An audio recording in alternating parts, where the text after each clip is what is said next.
یہ ان کا دعویٰ تھا جو میں آپ کے سامنے رکھنا چاہ رہا تھا. اب میں ذرا تھوڑا سا آگے چلتا ہوں. یعنی یہ تو تھا جو انٹرنیشنل میڈیا رپورٹ کر رہا ہے، جس میں بی بی سی بھی تھا، وائس آف امریکہ بھی ہے اور بہت سارے پورٹلز ہیں. اب آ جاتے ہیں میر سرفراز بگٹی صاحب، وزیر اعلیٰ بلوچستان. یہ کیا کہتے ہیں ذرا غور سے سنیے گا. یہ فرماتے ہیں ابھی بھی ریاست صبر سے کام لے رہی ہے. جو پہلے میں نے آپ کو سیکیورٹی فورسز کا ہمارا جو ان کا نقطہ نظر تھا اور ان کا بیان تھا، سٹیٹمنٹ تھا، پورا پڑھ کے سنا دیا. اب ذرا وزیر اعلیٰ بلوچستان کی سنیے. وہ کہتے ہیں ابھی بھی ریاست صبر سے کام لے رہی ہے، ہمیں صبر سے کام نہیں لینا چاہیے. وہ ہمارے 500 لوگ ماریں اور ہم جا کر معافی مانگیں. یعنی یہاں پر میر سرفراز بگٹی صاحب کیا کہنا چاہ رہے ہیں؟ انہوں نے کہا کہ وہ ہمارے 500 لوگ ماریں اور ہم جا کر معافی مانگیں. کیا وہ اس ایونٹ سے جڑے ہوئے 500 لوگوں کی بات کر رہے ہیں، یا پھر اوورال جو اب تک انہوں نے اس طرح کے دہشت گردی کے واقعات کیے ہیں بی ایل اے نے یا اس طرح کی بینڈ آؤٹ فٹس نے، یا ان کے ٹوٹل جو نمبرز ہیں یا ٹوٹل ٹول ہے اس کو کاؤنٹ کرتے ہوئے بتا رہے ہیں؟ کوئی ان سے بھی جا کر سوال کرے کہ یہ اس آپریشن سے ٹھیک تھوڑی دیر پہلے کیا سٹیٹمنٹ دے رہے تھے. پھر اس کے بعد یہ بگٹی صاحب مزید فرماتے ہیں کہ ریاست پاکستان بلوچستان کے لیے مذاکرات کے لیے تیار ہے.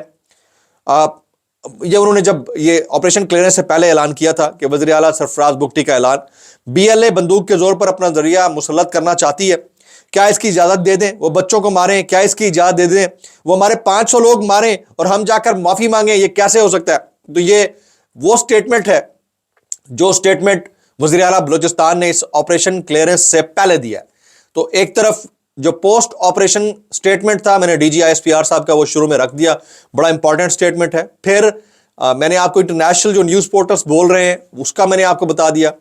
وہ 200 جو تابوت تھے بھیجے جانے تھے، اس کے ویجولز بی بی سی نے جاری کیے، اس کی پکچرز جاری کی، وہ بھی میں نے آپ کو پچھلے ولاگ میں بتا دیا تھا کہ وہ کیا کہتا ہے، وہ کلیم کیا کر رہے ہیں، وہ اپنی جگہ کے اوپر. اب آ جاتے ہیں اینی شاہدین کے اوپر. اینی شاہدین کیا کہتے ہیں؟ جب ٹرین روکی گئی تو ہمیں کہا گیا کہ جو لوگ فیملی والے ہیں وہ چلے جائیں، ہم آپ کو کچھ نہیں کہیں گے. یعنی فیملی والوں کو وہاں سے جانے کا کہا گیا.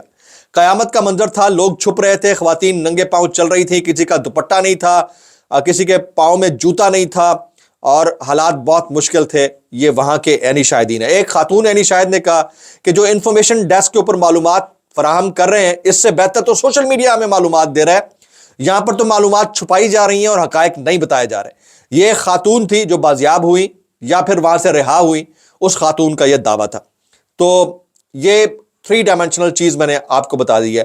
اب تھوڑی دیر پہلے جو احمد شریف صاحب نے گفتگو کی، انہوں نے کہا سوشل میڈیا سے متعلق کہ سوشل میڈیا ایک مخصوص پارٹی. میرے خیال میں یہ والی باتیں کرنے کا یہ والا مومنٹ نہیں ہے. جس طرح ہم سوشل میڈیا کے اوپر بات کرنے والے لوگوں کو یہ تنبیہ کر رہے ہیں، یہ فرما رہے ہیں، یہ ان سے ریکویسٹ کر رہے ہیں کہ اللہ کا واسطہ آپ اس کو اس ٹرم میں نہ دیکھیں، بلکہ اگر آپ نے سوال اٹھانا ہے تو سوال اٹھائیں، لیکن ایک نیگیٹو پروپیگیشن کا حصہ نہ بنیں. بالکل اسی طرح سے یہ والا مومنٹ ہمارے کسی بھی آفیشل کا ہونا نہیں چاہیے کہ وہ کسی مخصوص پولیٹیکل پارٹی کے سوشل میڈیا کو ٹارگٹ کرتے ہوئے اس کے اوپر بات کریں. یہ میری اوپینین ہے، کوئی سے ڈسکری کرنا چاہے ڈس ایگری کر سکتا ہے. تو انہوں نے یہ والی بات کی جو میں آپ کے سامنے رکھنا چاہ رہا تھا. کچھ وائرل بیانات اس ڈسکلیمر کے ساتھ، اگر آپ کو میری بات بری لگتی ہے تو معذرت، زیادہ بری لگتی ہے تو انتہائی معذرت، اور زیادہ بری لگتی ہے تو سانو کی کیسے کر لیتے ہو یار. یہ پرویز رشید صاحب ہیں، سابق وفاق کے وزیر اطلاعات. یہ فرماتے ہیں دہشت گردی کا ایک ہی حل ہے کہ آپ دہشت گردوں کو ختم کرتے ہیں، ان کو نیست و نابود کرتے ہیں. معاملہ یہ ہے کہ ابھی تک یہ ڈیفائن نہیں ہو سکا، کیونکہ ہم نے تو ایک ٹرم ڈیجیٹل دہشت گردی بھی انٹروڈیوس کرا رکھی ہے. اور پھر ہمارے ہاں جو 26 نومبر کو ہوا ان سب کو بھی ہم دہشت گرد مانتے ہیں جو احتجاج کرنے آئے تھے. تو یہ انتہائی افسوسناک ہے. اگر یہ والا میسج دینا ہے تو اس میسج سے بہت ساری چیزیں نیگیٹو ہوں گی. پھر وزیر داخلہ ہیں chairman P C B Mohsin Naqvi صاحب، یہ فرماتے ہیں کہ دہشت گردوں اور ان کے سہولت کاروں کے خاتمے کے لیے آخری حد تک جائیں گے. وہ تو ٹھیک ہے سر، لیکن وہ جو آپ کے ایک ایس ایچ او تھا، وہ ایس ایچ او کیوں نہیں پہنچا وقت پہ؟ اور یہ تقریباً کوئی 36 آورز کا ٹائم کیوں لگا ہے؟ یہ تو ایس ایچ او کو تو ایک ایس ایچ او کی مار تھا یہ سارا واقعہ. تو جب یہ سارا واقعہ ایک ایس ایچ او کی مار تھا تو اتنا لمبا ٹائم کیوں لگا ہے؟ یہ سوچنے والی بات ہے.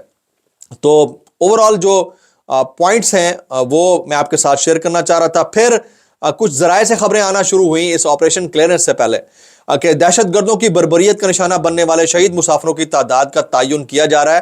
یہ تعداد بہت زیادہ بھی ہو سکتی ہے. یہ ARY نیوز رپورٹ کرتا رہا, ARY نیوز رپورٹ کرتا رہا. تو اب میری سمجھ سے یہ بالا تر ہے کہ کون سے فورم کے اوپر کتنا یقین کیا جائے. ظاہر ہے کہ جو ہمارے آفیشلز ہیں ان کو ہم مقدم سمجھتے ہیں, ان کی بات کے اوپر پورا بھروسہ ہے, یقین ہے, لیکن وزیر اعلیٰ بلوچستان کی بات کو ہم کس کانٹیکسٹ میں لیں جو انہوں نے کہی تھی کہ اگر ہمارے 500 افراد مار دیے جائیں تو پھر ہم کیسے بات کریں, اور پھر یہ بھی کہا کہ ہم ان کے ساتھ نیگوشیٹ کرنا چاہتے ہیں. تو یہ وہ تمام چیزیں ہیں جو سچویشن کو مزید کمپلیکس کرتی ہیں. بہرحال جو افسردہ خاندان ہیں ان کے لیے دعا, جو شہید ہو چکے ہیں ان کے لیے دعا, اور پاکستان کے لیے دعا کہ اللہ پاکستان کو اس مشکل سے نکالے. دعا میں یاد رکھیے گا. السلام علیکم ورحمۃ اللہ وبرکاتہ.